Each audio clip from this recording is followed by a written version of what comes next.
Welcome to Miles from Her View, the podcast where we dive deep into the unfiltered reality of fitness, strength training, and nutrition within womanhood and motherhood. I am your host, Kat, founder of KatFit Strength. I'm a career strength and conditioning coach, entrepreneur, lifelong athlete, and a mom of 2 active boys. In each episode, we explore the unique challenges and triumphs faced by women navigating the complexities of life.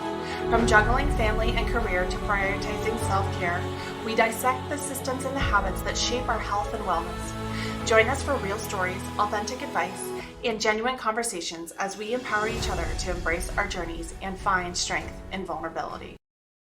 I wanted to share a personal story about my final pregnancy, how it impacted not only myself, but also how I coach clients, to how I engage with myself with my own physical fitness. So about 10 years ago, I found myself blindsided by a high-risk pregnancy. I mentioned this in the trailer and a couple bits along the way, and if you know me in real life, you've probably heard some of the story.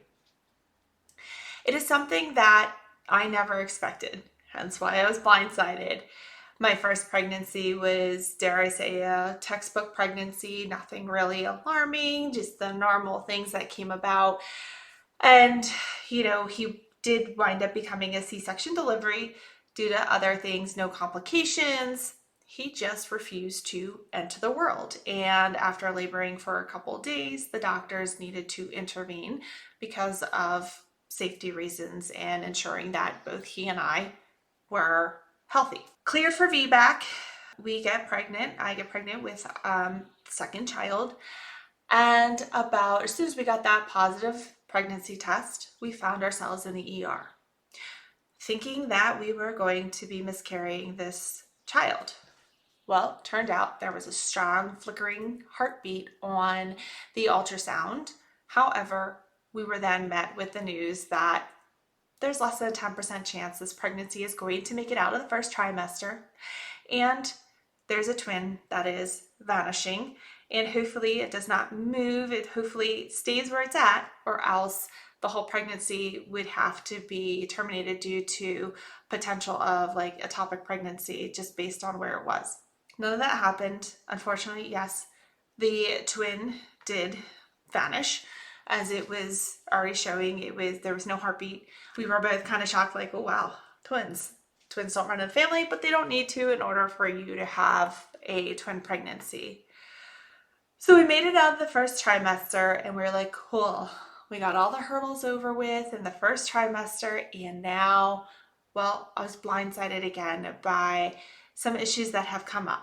And not to get into all the nitty-gritty, because I don't want to go into all the medical diagnoses and all of that, because it's different for every person. And sure, I was diagnosed with, or the pregnancy, however you want to phrase it, was complete placenta previa stage 4, as well as a leaking placenta with a chance of accreta, or suspected accreta. What that means is the placenta was completely covering the cervix, and there was no chance of it moving.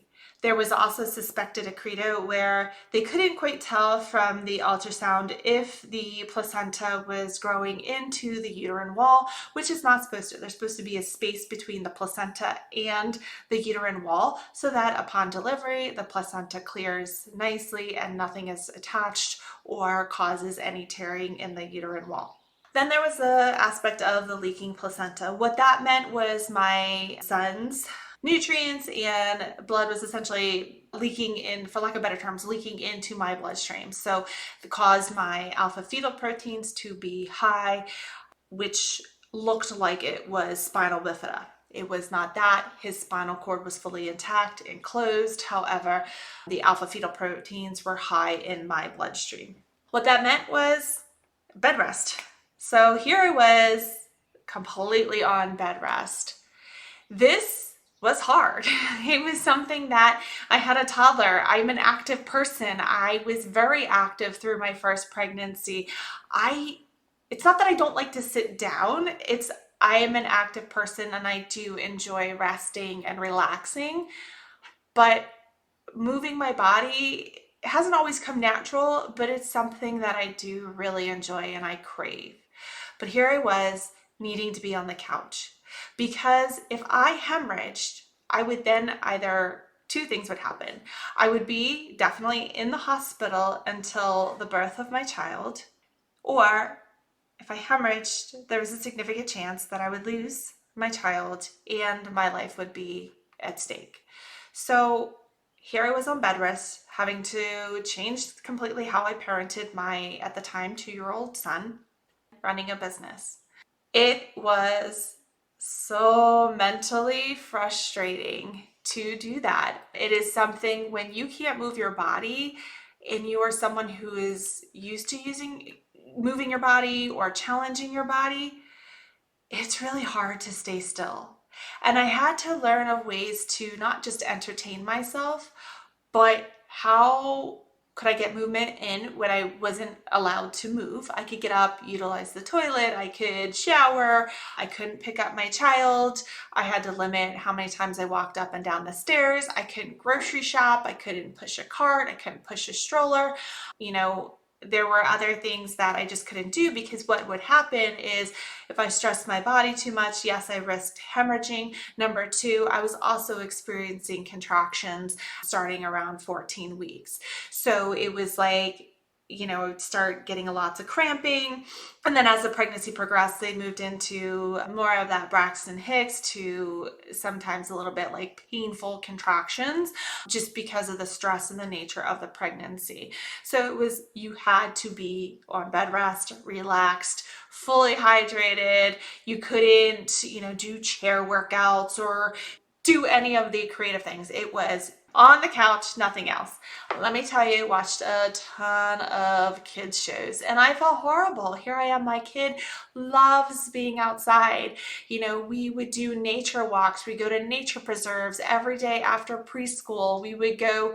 There was a path across the street of the home that we were living in. We walked there and there was athletic fields at the elementary school that was there and we would run around there and play together. And then we'd walk home. He would ride his tricycle down that path. He would go on runs with me. We did so many physical things that it was now we were cooped up inside the house and TV and building blocks from the side of my couch was what the name of the game was. Each week I had a doctor's appointment. One week would be seeing the maternal fetal medicine, and then the other week would be seeing my primary OBGYN. It was my one time to kind of get out of the house. And I remember I developed this routine because after I saw each respective doctor on their corresponding week, sometimes I'd see them both, depending on what was going on.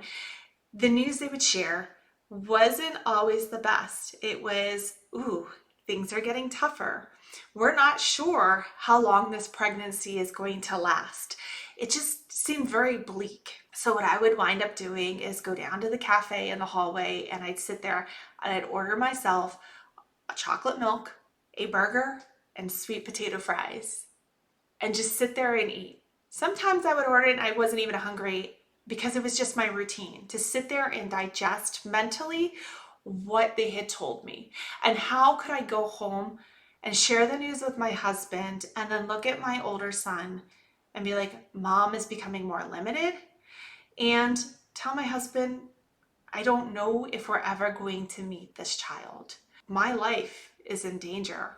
There's a significant chance that if this child comes into the world, and even if we don't meet this child, my life may end because of the nature of the pregnancy. Sometimes I would follow up with just sitting in the parking garage, staring out into the green space that was there. Because how does one tell or share this information or process this or go about life like it's all good, I can manage this, yes, my overall health is there, but this pregnancy isn't quite the best. And how do I connect with this being inside of me knowing I don't know if I will ever meet this person? How do I look at my husband and be like, hey, there's a chance I may not be here? And then look at my other child and think, well, I don't know if tomorrow's not guaranteed. So all these things were going on in my head as I was dealing with this pregnancy and carrying on life like nothing ever happened, sharing with friends like, oh yeah, pregnancy is great. Oh yeah, this is great. Or missing out on events. There was a lot of events we had to decline or I couldn't go to because if I traveled, there wasn't a hospital that would be able to meet the needs that I had, or there wasn't a hospital close enough that I could get to if I were to hemorrhage. So I was very limited to a small circumference of travel, which was about a 10-mile radius from my hospital. Thankfully, we lived 6 miles away from the hospital, but it was one of those things where I felt the walls closing in on me. Obviously, we know I made it, but some of the things that occurred gave me a massively different perspective on overall health, moving your body, and the connection with your body, primarily how it pertains to pregnancy, the complications that could come about. Today marks the 10-year anniversary from when I was rushed to the hospital with the first hemorrhage that landed me on complete hospital bed rest. It was something I was hoping would never ever happen. It was something that I was just like, nope, we are going to get to schedule the C-section. He's going to come at 36 weeks. Everything is going to be fine. There will be no emergencies. There will be no hospital bed rest. It's all good. I am bullheaded and stubborn. It's not that I like to control everything, but if I tell myself this is what the reality is going to be, I know I don't control all of reality, but it's just, I'm very headstrong that it's like, nope, I'm going to refuse to believe that something bad is going to happen. I will meet this child. It's going to work out the way, if you will, the doctor's saying we'll get to that scheduled C-section date and it will be good.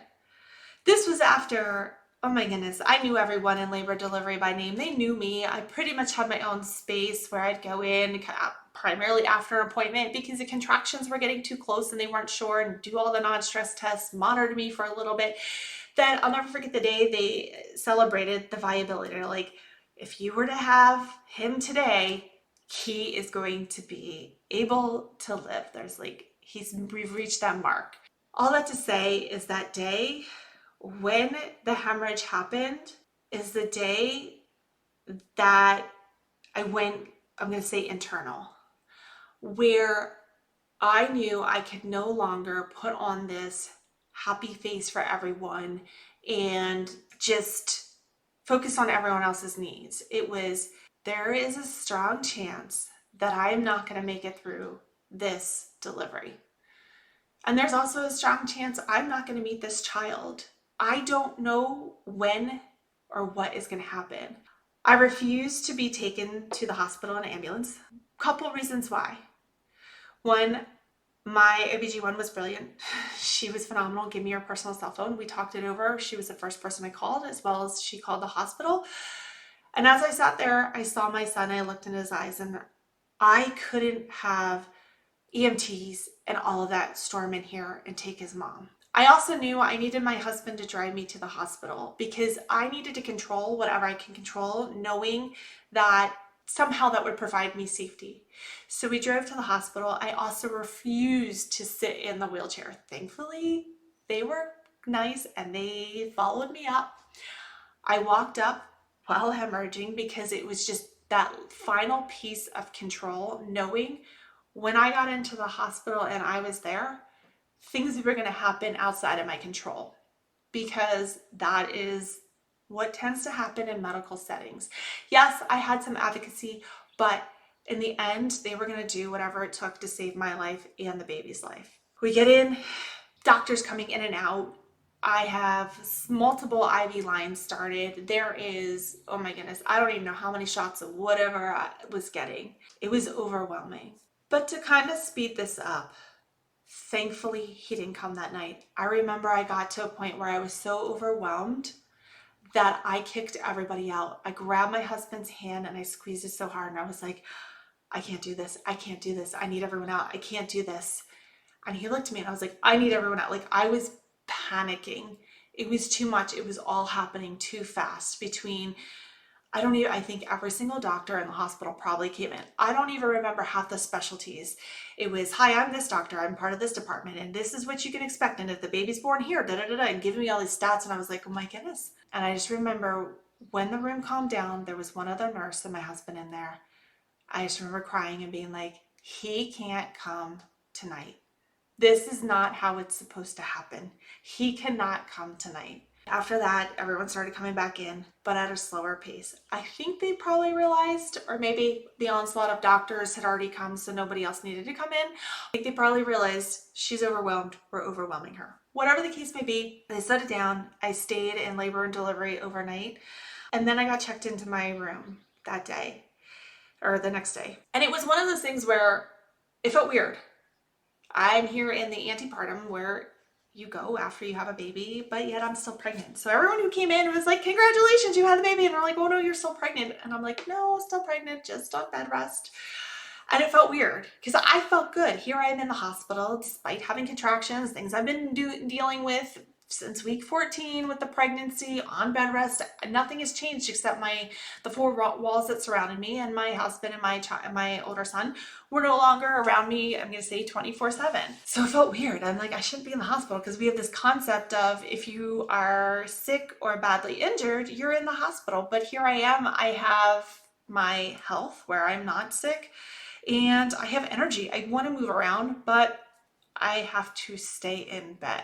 It was tough. I don't say this to be like, oh, look at me, I'm all healthy and I just got this time away. But it's like, here you are in this able body, but you're stripped of how you can live, because in order for me to get the baby here, I couldn't be mobile.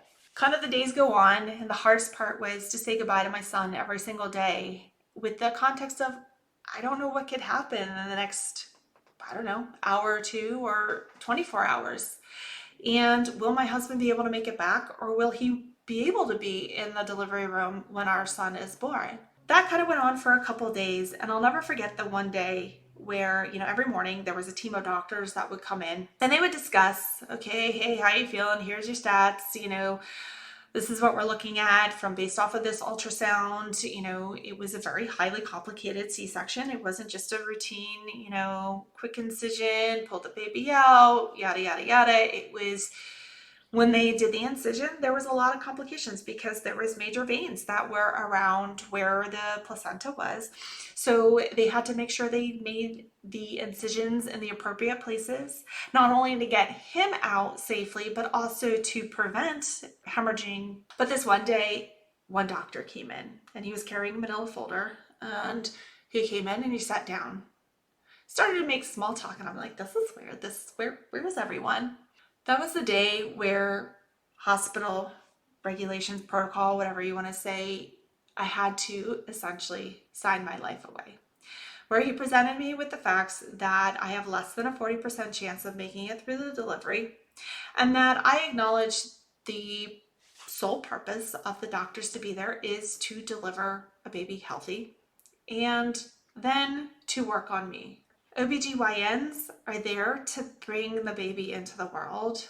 The health of the mom is secondary. I will acknowledge I was extraordinarily blessed with the hospital I went through, with the medical care that I had, because they were on the cutting edge with a lot of this stuff. Through this whole process, they really did recognize the humanistic side of it, that I was a person, I wasn't a medical procedure, and they did provide me with as much autonomy of my own body as they could.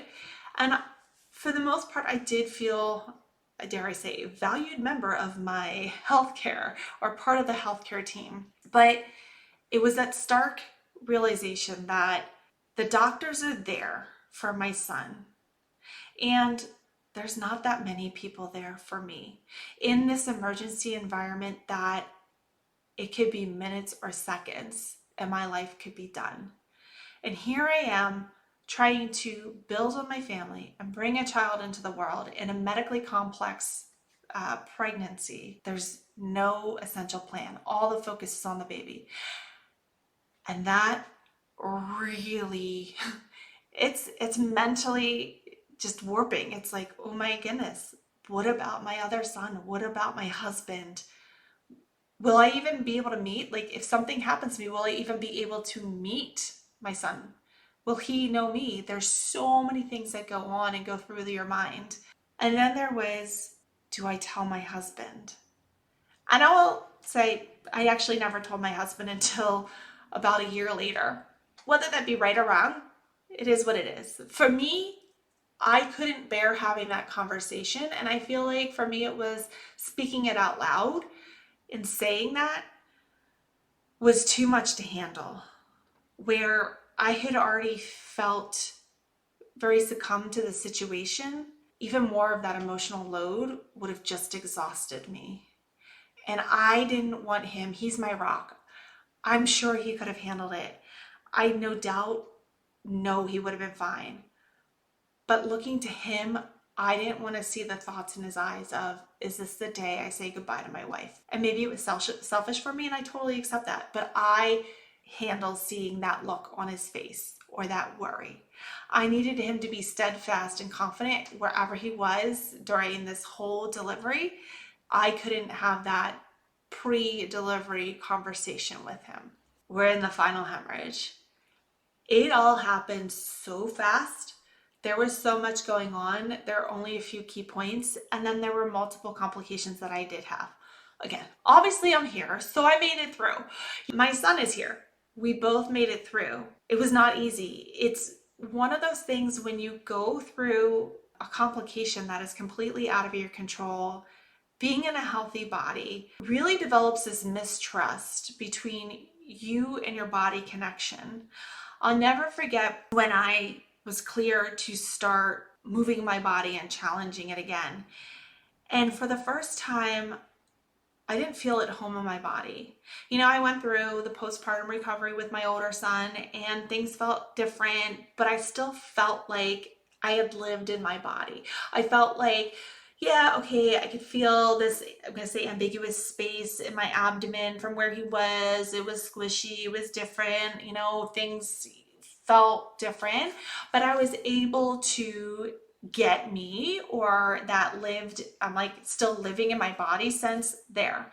When I went through this postpartum with my younger son, I felt like a stranger in my body. There was a complete disconnect to me and my body.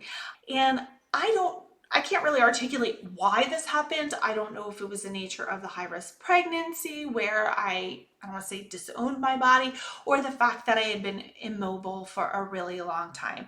Now, that workout back, I don't want to say it was like, okay, like nothing ever happened. Here we are. We're going to start up where we just left off. No, I went out for a walk to a run, and I just felt like a stranger, like I was existing in this human form, dare I say, and then it was just felt odd. But the cool thing about this is it gave me that perspective when I work with clients who have gone through similar-esque things and where they feel disconnected with their body. It is something that I don't know 100% how they feel, but I can help them establish that connection to feel at home and to start living in their body again, where each person is different, so I can't speak to all my clients, but what I can speak to is this sense of learning to trust your body again, learning to keep taking the next step to build that confidence and strengthen your body. Essentially, and I'm going to use this term loosely, I had to learn to walk and run again. No, I was not incapacitated. I didn't have to learn from it from a neurological aspect or physiological, but I had to learn how to find comfort in those things. I had to learn how moving my body could be comfortable, because nothing felt comfortable. It felt weird. It felt strange. It felt out of the norm. So that's what I want to say. I don't want to compare myself to any individual who has to relearn that from a biomotor standpoint, neurological standpoint. It was more the psychological standpoint where there was a difference, where I felt completely disconnected and so far removed from movements that had felt very normal. So I want to be very clear on that. I am not comparing myself to a medical aspect. It was moving back into my body from a time period where I was immobile, that I had to learn movement again and connect with it. I sit here 10 years post the whole, dare I say, ordeal, post this traumatic delivery, recovered from postpartum PTSD and feeling like a stranger in my body, to now feeling full of life, feeling so at home and more connected with my body than I almost argue I've ever felt. How I got here, it's not been an easy path. I will say this as someone who is in the fitness industry, someone who is a strength and conditioning coach, someone who works with people, someone who has been a lifelong athlete. I've had to learn how to be a beginner again multiple times, how to be okay with being completely awkward in my skin, doing things that maybe felt easy at first, felt extremely hard trying to do them again. I also had to learn how to build that mental capacity of just rediscovering or just putting more fuel on that fire of that inner drive to move my body. All of that went away. Honestly, at one point, could have cared less if I ever moved my body again. The sense of wanting to challenge my body completely disappeared. Didn't trust myself. I didn't trust my body. I could do very easily through athletics. I wouldn't think twice about like, yeah, I'm going to jump in and do that. My body had always been primed in somewhat of the sense, even if it's something I wasn't conditioned for, I was like, cool, I can do that. I know how to move my body. I no longer felt that way. I felt weak. I felt just a stranger in my own body. And how I got myself back, there wasn't I'm going to say complete black and white plan, like do this, do this, do this. But it was by showing up consistently. And I want to really stress, and you're going to hear me say this again, consistently does not mean every single day. There were a lot of gaps in the beginning. I mentally didn't feel like showing up. I was fledgling between I don't care to ever move my body again to oh yeah, I really want to move my body again, to then also dealing with postpartum PTSD, to then with an infant who also had needs and had some medical things going on as well, and an older child, and running a business. So there was a lot of different things going on in that time. With the consistency, it was showing up when I could, showing up in the capacity that I could. Now, I wasn't always really great about that. There was a lot of shoulding myself. Shoulding yourself means, oh, I should be able to do this, or if I could, then I should, putting yourself in that layer of guilt and shame where you're not meeting yourself. You're putting unrealistic expectations on in a time period that may be highly pressurized, or a disconnection between meeting yourself where you're at to helping yourself move forward.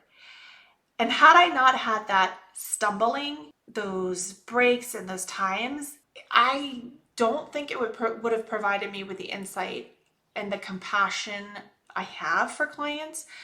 I see my clients as some of the most incredible individuals who are so knowledgeable, so talented, and have the capacity and are doing so much, not only mentally, physically, and everything in their lives, that it's gave me a greater understanding of having someone go from maybe not having a workout routine to having a workout routine to going through pregnancy. Your pregnancy doesn't have to be anything remotely close. You can have a textbook pregnancy and feel all this. So I really want to say, you don't have to go through something medically complex to feel this way, but it has provided me with the insight of a general understanding of how someone may be feeling. This does not discredit their own feelings, but I can create a plan to help elevate them. It's not, oh, well, you should just be able to do it. Again, that's tied up in that guilt and that shame and lack of compassion and understanding. It's, okay, Let me meet you on your terms. Let's meet yourself on your terms and elevate you from there. And that is something that it's like I have really walked through this journey in recovering from postpartum PTSD as well as from the high risk pregnancy, because it wasn't easy on a lot of ways. But I knew deep down, it's my stubbornness, I think sometimes, that I wanted to keep challenging myself, that I couldn't quit, and I needed not just to move my body again or do all these challenges. It was, I couldn't quit on myself.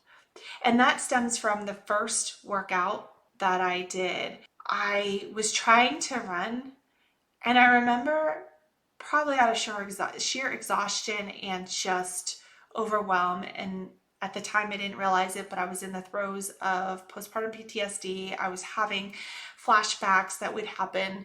I don't even know the frequency. It would, something would trigger and I would be back in a certain memory. But I found myself on all fours on the sidewalk, just with this unbearable emotional weight of, oh my goodness, I can't do this. I can't move my body. This is just feeling awful.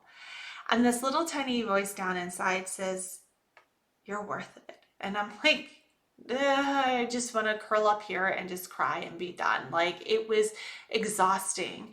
And it was still exhausting because I couldn't fully, heal for myself because other things demanded. I had a toddler, I had an infant that required multiple things beyond what an infant does. He had medical complications, and then, still running a business that I just found myself disregarding myself, trying to put all the energy and focus out. And this little voice, and that little voice that's deep down inside of all of us, that kind of, we tune out. But the more you can connect to that little voice and strengthen. But for me, it was this little voice that kept telling me I'm worth it. And the more I tuned into that, it wasn't overnight. It wasn't like, oh, cool, I found you. Let's just tune into you. This is easy now. I started leaning on that voice versus the shoulds or the, I can't do this. I'm too this. How could I let myself go? Why did this happen to me? I was in solid shape before I got pregnant, and then this happened to me. Oh, that, like, I don't want to just say it's, oh, whoa, but it's that all, like, life happened and there were so many things out of my control that I knew I was worth it. And I was fighting to gain what I don't want to say lost, because it was always there. I was fighting to really meet myself where I was at. And the more I started leaning on that voice and putting energy into, you're worth it, you can do this. And it wasn't all rah rah. I don't want to say it's like, oh, you got to just cheerlead yourself. But the more it was like, I'm tired, didn't get much sleep, and the right call is to do mobility today. Or I'm going to go into this workout. I don't have the full energy, but I'm going to give myself permission if I need to stop, to stop. I showed up, and that's awesome. So the more I started tuning into that, the less and less the shoulds and the coulds started showing up. The guilt and the shame started to go away. The self-doubt started to dwindle. And the other voice of, yeah, you can do this. You're here. Yeah, you went through this thing, but you're still here. You're not just surviving, you're thriving. You can do this. And that portion of it gave me a massive perspective on training clients, of where I see clients, whatever they've gone through. They may feel beaten down. They're trying to overcome these voices, and how to reach them on that level. Now, I don't have a perfect formula, because each person is so different. And a lot of this is hard because it is stuff you have to do on yourself. It is stuff you have to sit there and you have to tune more into that stronger voice, that voice of belief. We all have it. And there's that louder prevailing voice of, you can't do this, you can't do this, you're not worth it, or filled with all the shoulds and the coulds. But if we start putting energy into the side of like, yeah, okay, you're doing this, you showed up. Yeah, maybe list what happened, and then meet yourself and move on. And one of the things that came out of this was a acronym to a statement that has been 10 years in the making, something that now just propels me every single day, not only in my life, in my workouts, in my business, and something I incorporate with my clients is act to take the next step. I have mentioned it in previous episodes, but going over that ACT is the acronym. And what it means is you have to take action to take the next step. And how to get yourself to take action is acknowledge. So that's the A, acknowledge where you're at. Okay. And that can be in various forms. There's no, I want to say, do this, then do that, and then boom, but acknowledge. So if I'm going into a workout and I'm exhausted, or maybe I'm really fired up, or whatever the case may be, I'm going to acknowledge where and what I'm at in that current state and what I'm feeling. So I'm giving that ownership. I'm putting that, then I'm going to meet myself with compassion. So what that means is there's no shoulding, there's no coulding, there's no woulding. It's, hey, we're a little tired going to this workout. That's okay. Or whatever you want to say, because there's no real protocol, but we're not shoulding, coulding, or woulding in this. It's not, well, you're a little tired in this workout. You should have went to bed earlier. Or we're a little this, you should have done. There's none of that. It's, I'm going to meet myself where I'm at, and I'm going to be compassionate towards myself. And then from there, the T is trust. I'm going to trust myself, my strength, my mental capacity to be able to take the next step. So act to take the next step is what I rely on to keep myself moving forward. In times where I'm not sure what maybe the next business step should be, I acknowledge. I sit there and I go through the act to take the next step. Acknowledge, compassion, trust, take the next step. It's that reflection of connect with yourself, acknowledge what's going around, meet yourself with compassion, and trust to keep moving forward. If there's one thing I want to leave you with is no matter where you're at in your fitness journey, it can compound over time. If you would have told me 10 years ago, in the throes of postpartum PTSD, that I would have run over a dozen plus half marathons to now over a dozen ultra marathons while running a business and helping my kids thrive and come back from postpartum PTSD when I felt absolutely horrible, and thinking back to that time where I was on all fours on the sidewalk, I would have never believed you because of how broken and crushed I felt, that I felt like I couldn't even take the next step. But take away that no matter where you're at, the best thing you can do is acknowledge where you're at, meet yourself with compassion, and trust yourself and keep taking that next step. No matter how big or small, it doesn't matter. But acknowledge, compassion, trust, and take the next step. Thank you for joining me on another episode of Miles from Her View. Your support means the world to me, and I truly appreciate you being a part of our community. If you found today's episode helpful and want to stay informed about all things KatFit Strength, make sure to subscribe to our weekly newsletter. You'll receive exclusive insights, tips, and updates straight to your inbox. To sign up, simply visit the show notes or the subscription link. To discover more about KatFit Strength programs and how you can ignite your fitness journey, head over to our website at www.kat.fit. There you'll find everything you need to invigorate your path to strength and resilience. Once again, thank you for tuning in, and I can't wait to connect with you in our upcoming episodes. Take care, and remember, act to take the next step.